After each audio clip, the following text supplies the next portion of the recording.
Good morning student. आज biotechnology का हमारा लेक्चर थर्ड है। इसके पहले हम लोग लेक्चर फर्स्ट था जिसमें हम बायोटेक्नोलॉजी के बारे में समझ रहे थे, क्या चीज़ है बायोटेक्नोलॉजी, क्या है जेनेटिक इंजीनियरिंग, क्या है आरडीएनए, क्या है या आरडीएनए टेक्नोलॉजी क्या है या रिकम्बिनेंट डीएनए टेक्नोलॉजी क्या है। इसके बारे में हम लोग भी बस हल्का फुल्का उसका नॉलेज ले रहे थे कि चीज़ है क्या चीज़ पहले, बाकी तो उसके अंदर हम बाद में पढ़ेंगे ही पढ़ेंगे डिटेल से, तो सब हम लोग को पढ़ना ही पढ़ना है। तो उसके बाद सेकेंड हमारा स्टेप थे, ठीक, कि कितने स्टेप हमारे बायोटेक्नोलॉजी के अंदर या रिकम्बिनेंट बनाने के लिए हमें कितने स्टेप की ज़रूरत पड़ेगी, हमको क्या क्या करना पड़ेगा, ठीक है। तो उसके बारे में हम लोग पढ़े, पूरा ये 9 स्टेप थे और आज हम उसका first step isolation of DNA या आप कह सकते हो कि आइसोलेशन ऑफ डिज़ायर जीन, जिस जीन की हमको ज़रूरत है, जिसकी मल्टीपल्स या जिसका रिकम्बिनेंट हमको बनाना है, उस का पहला स्टेप, ठीक है। यदि किसी के बॉडी के पार्ट से या किसी भी प्लांट से हमको अगर कोई जीन निकालना है तो कैसे निकालेंगे, ठीक है। अब सपोज करिए जैसे मान लीजिए कि हम लोगों ने क्या किया कि कोई एक लीफ ले लिया, ठीक है, और उसको लेकर के हमको उसका एक जीन निकालना है, तो कैसे निकालेंगे। तो फर्स्ट एंड फॉल अगर लीफ से निकालना है, प्लांट से निकालना है, तो हमें उसकी सबसे पहले क्या करनी पड़ेगी, सेल वॉल को डिसॉल्व करनी पड़ेगी। फिर उसके बाद क्या डिसॉल्व करेंगे, सेल मेम्ब्रेन को डिसॉल्व करेंगे या प्लाज्मा मेम्ब्रेन को डिसॉल्व करेंगे। जब प्लाज्मा मेम्ब्रेन को डिसॉल्व करेंगे तो फिर हम उसके न्यूक्लियस तक पहुँचेंगे, ठीक, फिर न्यूक्लियस तक पहुँचेंगे तो फिर उसके डीएनए तक पहुँचेंगे।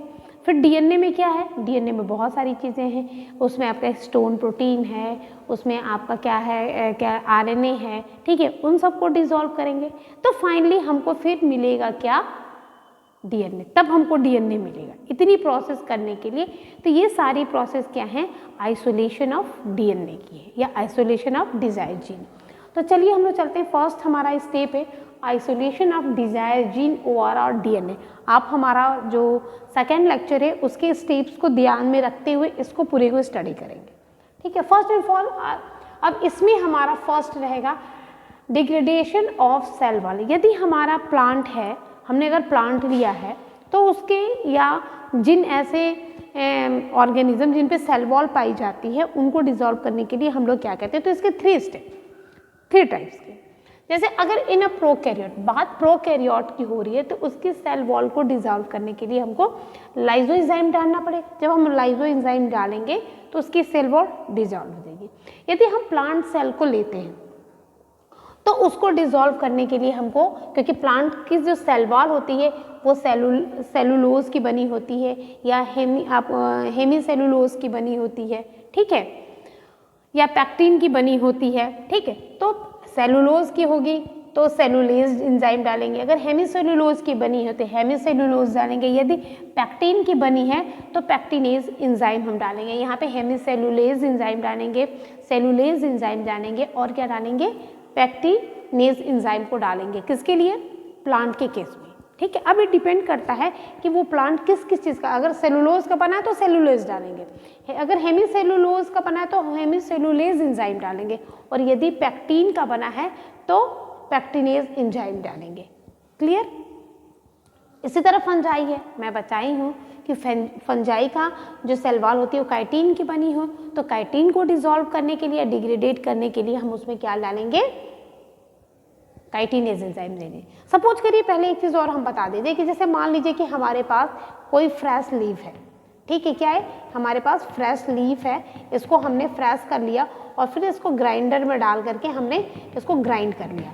क्या किया, इसको ग्राइंड कर लिया, ये एक प्रोसेस है। इसको ग्राइंड किया, ग्राइंड है GRI, ग्राइंड किया। अब ग्राइंड करने के बाद इसको हम लोग क्या करते हैं, फिल्टर कर लेते हैं। फिल्टर कर लिया, ठीक है, ये प्रोसेस होती है इस तरह। फिल्टर किया, फिल्टर करने के बाद इसमें हम इसको रेक्टेंगल को डाल देंगे। अब ये हमने फिल्टर कर लिया, ठीक, ये हमारा, चलिए इसको हम अच्छे से ही बना देते हैं, ठीक है। इस तरीके से ये प्रोसेस होती है, बता रहे हैं। जैसे ये हमारा बीकर हो गया और ये हमारा किप हो गई, ऐसे होती है किप, ठीक। और इस पे हमने फिल्टर पेपर रख दिया अपना, ठीक है। अब इसमें जो हमारा सॉल्यूशन, जो मेरा ये बना हुआ है, जो ये ग्राइंडिंग हुआ सबस्टेंस है,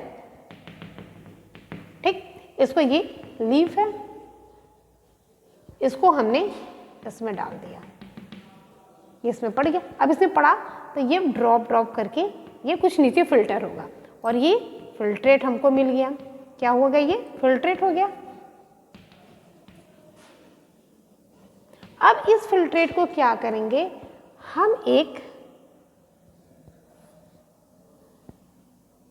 टेस्ट ट्यूब में डालेंगे। क्या ये टेस्ट ट्यूब में इसको डालेंगे। अब टेस्ट ट्यूब के अंदर ये हमारा फिल्ट्रेट है। क्या है? फिल्ट्रेट। अब इस फिल्ट्रेट में अगर वो प्लांट है तो ये सारे हम एंजाइम, इसमें एंजाइम डाल दिया,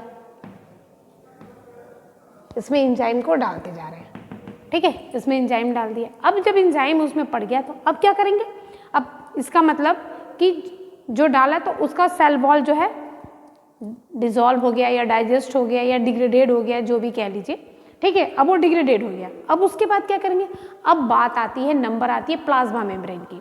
तो plasma degradation of plasma membrane. अब प्लाज्मा मेम्ब्रेन को डिग्रेडेट करने के लिए use of proteases and lipases. अब जानते भी हैं कि प्लाज्मा मेम्ब्रेन किससे मिलकर बनी होती है, प्रोटीन और लिपिड से मिलकर बनी होती है। ये आप नहीं है तो मेरा वीडियो पढ़ा होगा प्लाज्मा मेम्ब्रेन का, ठीक है, आप उस पर से इसको पढ़ लीजिए। प्लाज्मा मेम्ब्रेन के कंपोजिशंस क्या हैं, कैसे अरेंज होते हैं, फ्लूइड मोज़ेक मॉडल है, रॉबर्टसन मॉडल है, ठीक है, आप उसको स्टडी करिए, ठीक है। तो ये हमारा क्या है, प्लाज्मा मेम्ब्रेन। अब प्लाज्मा मेम्ब्रेन को डिजाइन करने के लिए अब इसमें हम क्या डालेंगे, फिर इसमें क्या डालेंगे, आप प्रोटीएजेस और प्लस हम क्या डालेंगे, आपके लाइपेज एंजाइम डाल देंगे। चलिए ये भी इसमें डाल दिए। अब ये भी आपकी प्लाज्मा मेम्ब्रेन भी टूट गई।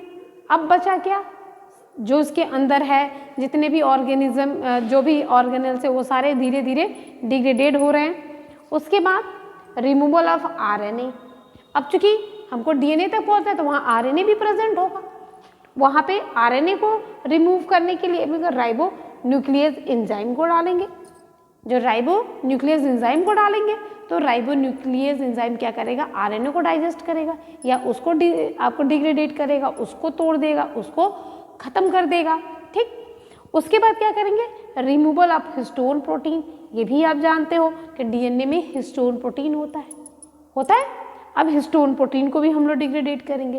हिस्टोन प्रोटीन चूंकि एक प्रोटीन है इसलिए इसके लिए प्रोटीएजेस एंजाइम को डालेंगे, ठीक। अब हमको फाइनली क्या हुआ, जो भी अब हमको क्या चाहिए, हमको डीएनए चाहिए। यानी कि इस फिल्ट्रेट में अब हमारा क्या बच जाता है, इस फिल्ट्रेट में हमारा केवल बच जाता है डीएनए। बाकी जितनी चीज़ें हैं वो सभी के सभी क्या होगी, डिग्रेडेड हो चुकी हैं या वो डाइजेस्ट हो चुकी हैं, ठीक। अब क्या करेंगे, अब इसमें क्या करेंगे कि चिल्ड जो है इथेनॉल डालेंगे, C2H5OH और इथेनॉल को डालेंगे किसमें, इस टेस्ट ट्यूब में। जब हम देखिए यहाँ पे लिखे हैं addition of chilled ethanol in a filtrate.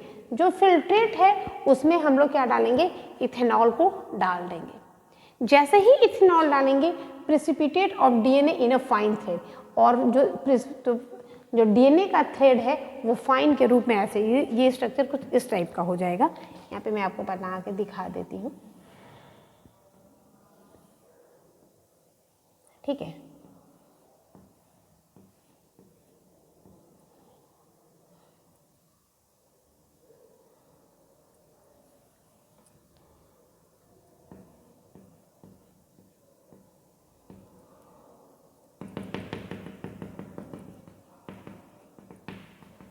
ये पीपीटी ऑफ डीएनए।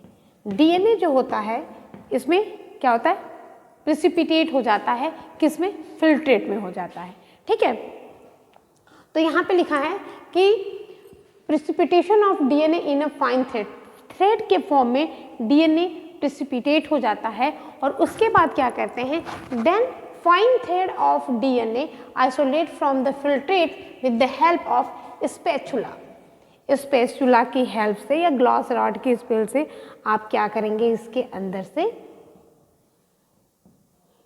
इसको अब क्या करेंगे, डीएनए को आप निकाल लेंगे बाहर। अब ये डीएनए क्या होगा, ये देखिए इस पे ऐसे ऐसे लग जाएगा। अब आप इसको बाहर निकाल के आप अपने डीएनए को यहाँ रखिए, आपका डीएनए आइसोलेट हो गया, डीएनए आ गया।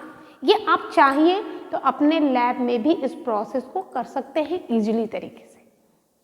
अब जब हमारे पास डीएनए आ गया, हमको मिल गया, यानी कि वो डिजायर्ड डीएनए जो हमको चाहिए वो हमको मिल गया। भाई एमएससी लेवल पे सारी प्रोसेस होती हैं, लेकिन अब आप चाहें तो इन सारी चीज़ों को अगर अवेलेबल है एंजाइम तो आप अपने प्रैक्टिकली इसको कर सकते हैं। ठीक, अब हमारा आता है सेकेंड स्टेप। ठीक, यानी कि हमने आपको बताया था कि सबसे पहले हम आपको जिस डीएनए को चाहिए, अगर इसमें एनिमल के लिए करना है तो फिर हम लोग एनिमल का भी ऐसे सेंट्रीफ्यूज करेंगे, उनको क्रश करके सेंट्रीफ्यूज करके हम सारी प्रोसेस उसमें भी करेंगे। सेम यही प्रोसेस होगा, एनिमल का केस होगा तो हमें वहाँ सेल वॉल की कोई ज़रूरत ही नहीं है, वहाँ तो हमको प्लाज्मा मेम्ब्रेन से शुरू करना पड़ेगा। बाकी सब सारी प्रोसेस वैसे ही है जैसे ही बनाए। तो हमने डीएनए को आइसोलेट कर लिया बहुत ईजी तरीके से। अब डीएनए को क्या करेंगे, अब हम डीएनए को, चूंकि अब डीएनए हमारा 2 मीटर का है, बड़ा है और उसको इजीली देखना भी नहीं है पॉसिबल, अब उसको हम लोग क्या करेंगे, रिस्ट्रिक्शन एंजाइम से डाइजेशन इसका करेंगे। इसको डाइजेशन सेंस मतलब कि उसको रिस्ट्रिक्शन एंडोन्यूक्लियस एंजाइम के थ्रू उसको डिफरेंट टाइप के फ्रेगमेंट में कट करेंगे, तभी तो हम उसको इंसर्ट करेंगे वेक्टर के साथ में, तभी तो हमारा क्या बोलते हैं RDNA या रिकम्बिनेंट डीएनए हमारा तैयार होगा, तभी तो हो पाएगा। तो इसके बाद हमारा सेकेंड लेक्चर होगा, मतलब इसका नेक्स्ट लेक्चर होगा आपका होगा आइसोलेशन ऑफ डिजाइन डीएनए है, इसके बाद digestion of DNA by endonuclease enzyme या रिस्ट्रिक्शन एंजाइम। ठीक है, तो उसके बारे में हम लोग डिटेल से पढ़ेंगे। ठीक है, तो नेक्स्ट लेक्चर में पढ़ेंगे, तब तक आप अपनी पढ़ाई को जारी रखिए। Thank you.